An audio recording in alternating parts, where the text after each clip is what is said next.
জীবনে সুখী হতে কিন্তু বেশি কিছু প্রয়োজন হয় না, খুব অল্পতেই সুখী হওয়া যায় যদি আপনি মনে করেন। আর এবার বাংলাদেশে আসার পর থেকেই বাপ্পি অনেক দুষ্টামি করছে আর নতুন নতুন লুক দিচ্ছে। ঘুরফির যাই করি না কেন, দিন শেষে আমার বাড়ির বাজার আমাকেই করতে হয়। কি আর করার, এটাই লাইফ, এটাই বাস্তব। হ্যালো এভরিওয়ান, আসসালামু আলাইকুম। সবাইকে কেমন আছেন আপনারা? সো কিছুদিন আগে আমরা চলে গিয়েছিলাম সাফিনা পার্কে। বলতে গেলে অনেক দিন কষ্টে ছিলাম, অনেক খারাপ সময় পার করছি। তো যেদিন আমার আইডি ব্যাক আসে সেই দিনে আমরা ট্যুর প্ল্যান করি, মানে চলে যাই সাফিনা। কোনো রকম প্ল্যান ছাড়াই আমরা ঘুরতে চলে যাই। জাস্ট সকালে আইডি চলে আসে এন্ড দুপুরে আমরা প্ল্যান করি এন্ড বিকেলের মধ্যেই আমরা চলে যাই।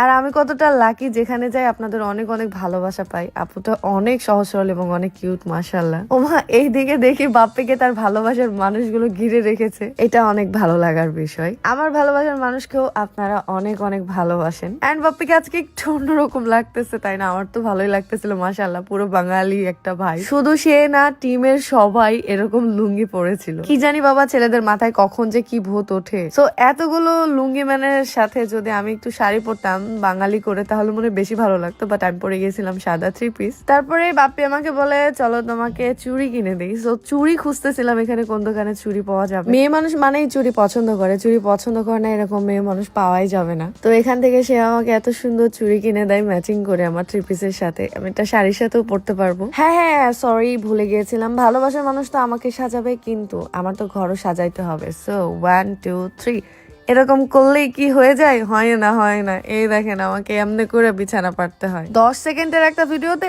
10 মিনিট খাটতে হয়, সেটা কি জানেন? এমনি এমনি সৌন্দর্য আসে না, এমনি এমনি ভালো লাগে না কোনো কিছুই। তার পেছনে অনেক যত্ন, ভালোবাসা, সময় সবকিছু ব্যয় করতে হয়। আমিও কিন্তু আমার ঘর বাড়ি অনেক যত্নে রাখি, অনেক ভালো রাখি। তো আমার এই কম্পিউটার সেটটা আপনারা অনেকেই পছন্দ করেছেন এবং জিজ্ঞেস করেছেন কই থেকে নিয়েছি। আমি সব ধরনের কম্পিউটার সেট বেশিরভাগ টাইমে এলটি ফ্যাশন থেকে অর্ডার করি, অনেক বছর ধরে।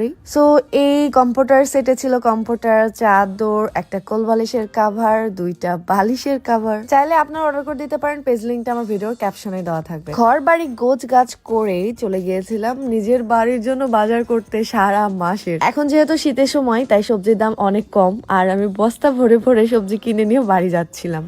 কি আর করার, এটাই কপাল, এটাই বাস্তব জীবন। হা হা হা।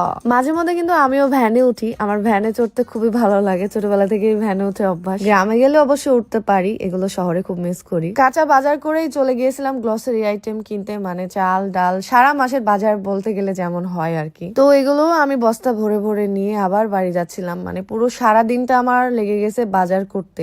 এতগুলা লিস্ট ভাই, আমি একা থাকলেও আমার সারা মাসের বাজার করতে গেলে দেখি অনেক টাকা খরচ। আর যে পরিমাণ বাজারের দাম দর, শুধুমাত্র সবজি সস্তাতে কিনতে পারছি, আর অন্যান্য জিনিসপত্রের যে দাম কি আর বলবো। সংসার চালানো খুবই কষ্টের। ও আজকে একটা মজার জিনিস শেয়ার করি, আমি অনেক ধরনের মাছ কিনেছি যেখানে আমি 2টা মাছের নামই জানি না। যদিও আমি মাছ কিনতে পারি না বলে বাসা থেকে কিনে কুটে তারপরে পাঠিয়ে দেয়। যাই হোক, শিখতে তো হবে, তাই নিজে থেকেই কিছু কেনাকাটা করে নিয়ে চলে আসলাম। বাজার রেখে চলে গিয়েছিলাম আরেকটা কাজে, যেহেতু আমরা ট্যুরে যাব, তাই অনেক কিছু কেনাকাটার বাকি ছিল। এই মামা রিক্সায় উঠে একটা কথা না বললেই না, উনি মনের সুখে গান গাইতেছিল, গল্প করতেছিল।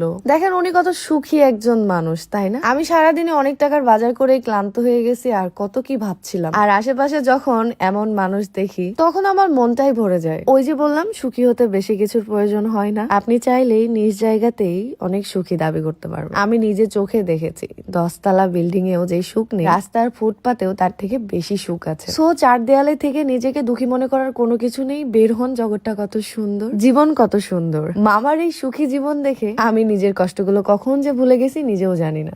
আল্লাহ সবাইকে ভালো রাখুক, আপনারাও ভালো থাকবেন, সুস্থ থাকবেন, আমার জন্য দোয়া করবেন। আল্লাহ হাফেজ।